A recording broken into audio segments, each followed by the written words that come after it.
What's up, guys? So, you're wondering why I've been gone, and I have some explaining to do there. I've been gone because I've had some personal stuff that I needed to take care of, and then this car. So, California doesn't like my car, and I'll tell you guys why. But first, we're gonna take off all those decals. So I don't have my setup right now. I left it at work. So I'm gonna go ahead and start taking off these decals, and I'll be back to one down, seven more to go on this side, and eight on the other side, plus the rear windshield and front windshield. So taking them off, don't see that it's gonna be too much of a pain in the butt. Um, I don't want to be taking them off. I want to support all the sponsors that had for the build, but I gotta tell you guys a little story. This side is done. I need to go ahead and do these two back there and these. So almost done, and then we'll get on to why I had to do this. Day 2. So it's the next day. It got dark, but I had to take off all the stickers. Once I started, I couldn't stop. A little OCD about that. I got to make sure that I finish it. So stickers are all done. If we go to the front, decals are all taken out from there too. On this side, all gone. And also the rear, I had a couple that I'm keeping there. I'm keeping that one, and definitely keeping that.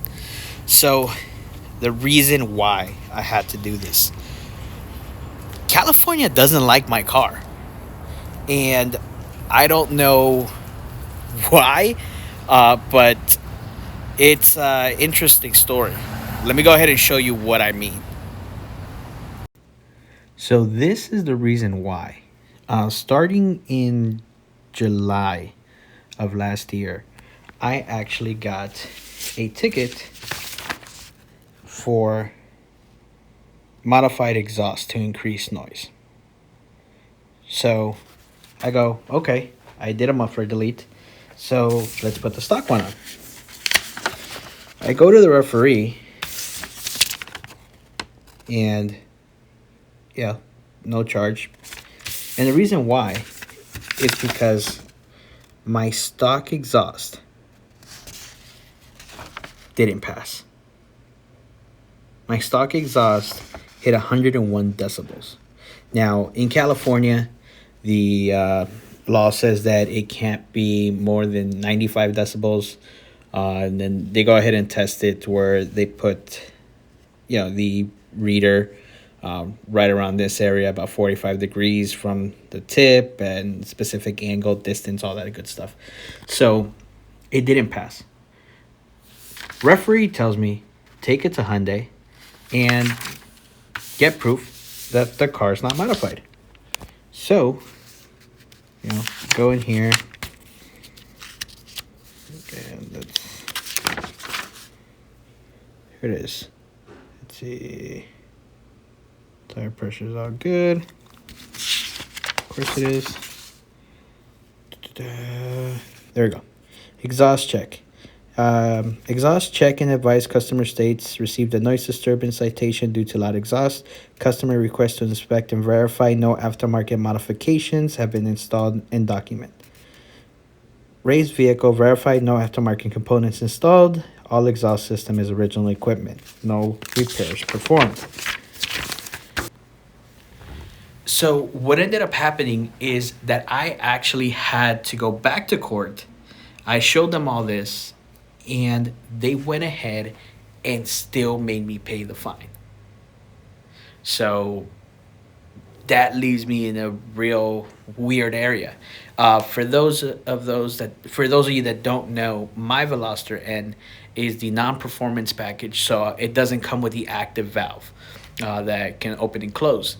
And also another difference that I learned is that the VelosterN with the performance package comes with a resonator. The non-performance package doesn't come with a resonator. So we move a couple months forward, and then this is what happens. I get pulled over again. Now, let's walk outside. I get pulled over and am told that my exhaust is too loud.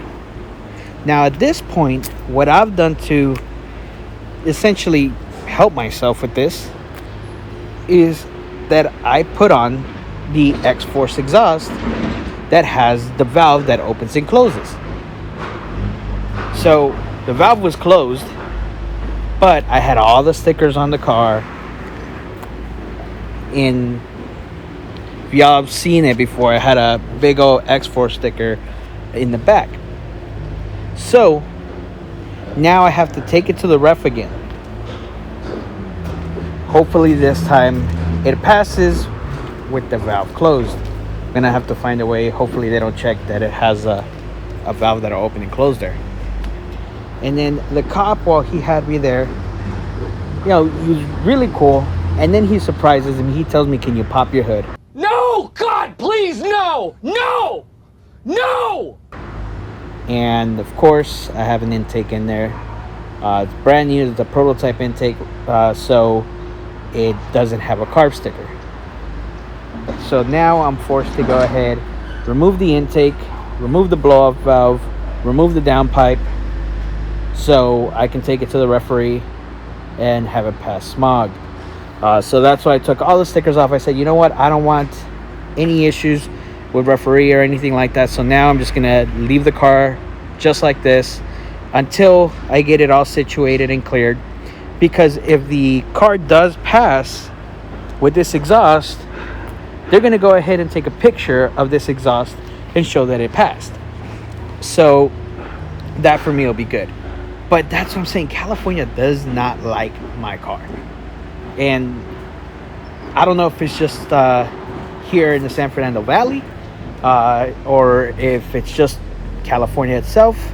I've gotten both tickets within a half-a-mile radius of each other, and that's from where I work. So that's why I had to do all of this. I've been kind of researching and seeing what could be done.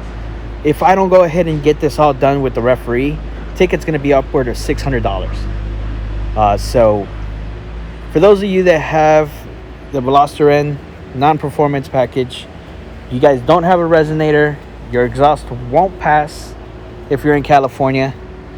If you have the performance package, then you have nothing to worry about. You have the active valve. But that is a quick story of what's been going on. Why I kind of haven't been active. There's a couple things going on too, but those more personal. Tell me what you want to see for other videos. I know that I still have to do the custom car grills setup here.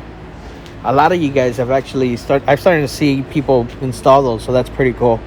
Gotta apologize to Custom Car Girls. I haven't been able to do that just because of everything else that's been going on. I need to take off the downpipe. I'm gonna go ahead and get a bunk put on it so I can run the air fuel ratio gauge. I want to go ahead and tune the car. Well, I have to once I put the downpipe on again, because right now it's running rich.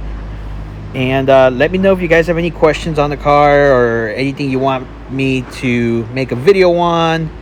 And I'm back. I want to go ahead and provide more videos for y'all. I think I'm going to go ahead and actually run the car over at Race Wars next week. It's in Fontana. They got a 1/4-mile drag strip. I just want to see what it does. Engine took my car last week, and they went ahead and did a prototype on another version of their intake they're going to be making. Probably won't be available till like the summer. But they told me that this car, again, non-performance package, how it sits, is making 242 to the wheel. They're telling me that it's about 20% loss, from the crank to the wheel. So Actually sounds pretty nice to me. It sounds about 290-ish to the crank. I'm not a big numbers guy or one that's gonna be dynoing the car constantly and all that. Unless you guys want to see me put this thing on the dyno and see what kind of power it actually puts down. I mean, like I said, engine told me 242 to the wheel, which if 20% is correct, you guys can correct me in the comment section. It's right around 290 to the crank. So again, my story. I'll let you guys know, keep you guys updated on what happens. I might make this like a 2 or 3 part series to show you what happens with this stuff. All right, catch you guys in the next one.